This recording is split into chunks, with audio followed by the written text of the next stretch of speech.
Hi, today we are going to read Front Desk by Kelly Yang, Chapter 3. Sign here on the dotted line, Mr. Yao said to my parents, presenting them with an enormous employment contract, 6 pages long. My parents beamed as they proudly signed their names. Mr. Yao took the signed employment contract and stuffed it into his bag. Thank you so much, Mr. Yao, for giving us this opportunity, my father said. You don't know how much it means to us. He got choked up as he said his words. We promise we'll take good care of your motel, my mom added. We won't let you down.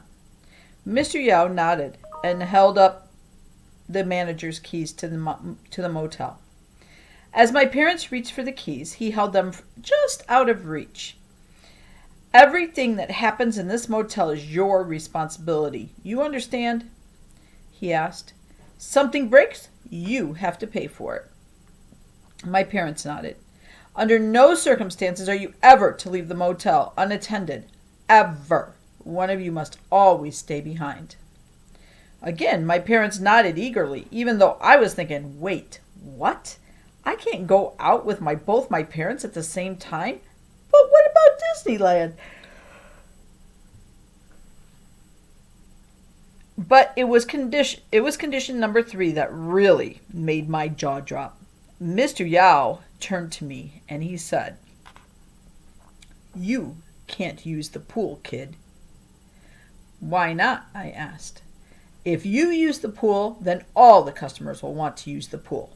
So think of all the water and towels they will be wasting, he said. It's not good for the environment.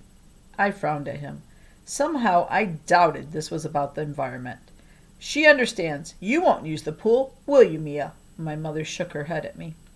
I glanced at my mom, at the desperation in her eyes. Okay, I said. Good, Mr. Yao grinned satisfied. He tossed my parents the keys. That night, the sweet smell of jasmine tea filled the office. My parents only ever got the jasmine tea out for special occasions.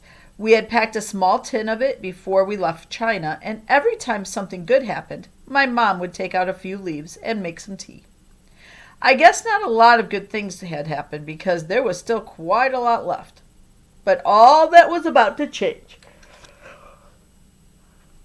Tonight, my parents poured generously from the tin. The calming aroma brought me back to my grandmother's house. All of us crowded around the table. At these big family dinners, my cousin Shen and I would always giggle and interrupt each other as we talked. I felt an ache in my tummy, razor sharp, at the thought of Shen. I still remembered the day I left. I could see Shen's face pressed up against the glass by the security gate at the airport, blinking furiously like he was trying hard not to cry. I was too. On the plane ride over, they gave us little packets of butter for our bread. Butter was very expensive in China, so I asked for extras and put them in my pocket. I saved them for Shen for months in the fridge until it finally sank in that we were not going back. So I ate them. My mother's voice jerked me back to reality. Hey, Mia, look here. Look at me, she said, smiling. Huh? I asked. I looked up to see my mother crouching in front of the front desk, holding her hands up like she was going to take a picture.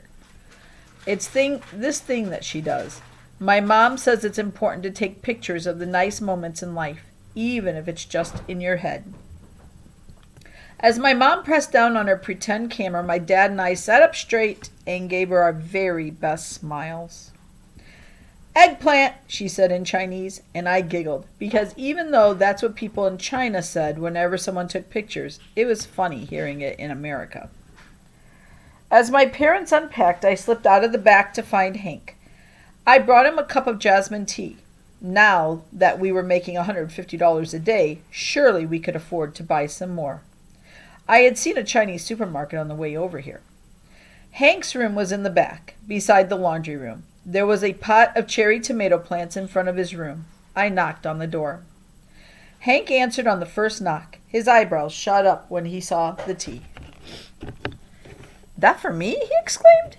I smiled and handed it to him. It's from China, I told him. Get out of here. The guy next door opened his door to see what was going on. He was a white guy about the same age as Hank. He wore a Hawaiian shirt, and he had a small tattoo of a sailboat on his arm. The smell of popcorn drifted from his room. "Billy Bob," Hank said. "Meet Mia. She's the new manager. And look, she brought me some tea from China." "Good to meet you, Mia," Billy Bob said, extending a hand. I shook it. "Pleasure's all mine," I said. Billy Bob smiled. "Say, you're a lot nicer than the old manager." "The last manager treated us like second-class citizens," Hank added. "Really?" I asked. Hank nodded. Carefully, he lifted the cup to his lips and took a sip. "Oh, this stuff is good." Hank turned to Billy Bob. "You've got to try this." More doors opened, and soon all the weeklies were outside talking and sipping the tea under the glowing crescent. Like Billy Bob, they were white too. Mrs. Q had long wavy hair that ran all the way down her back. Fred had a big belly that shook when he laughed. And Mrs. T had glittery cat-eye reading glasses, which she wore at the tip of her nose. Hank was right. They were all very nice. The weeklies asked if I wanted to join them for a game of Monopoly, but it was getting late and I needed to help my parents. Unpack. I bid them all good night and was about to go back to the manager's quarters when I suddenly remembered. "Hey, Hank, what'd you mean by that when you said earlier about Mr. Yao?" I asked. "That he was anything but all right?" Hank's jaw locked. "You'll soon find out, kid," Hank said. The man has coal for a heart.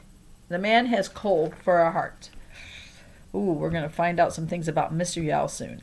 Thanks for listening. See you at Chapter 4.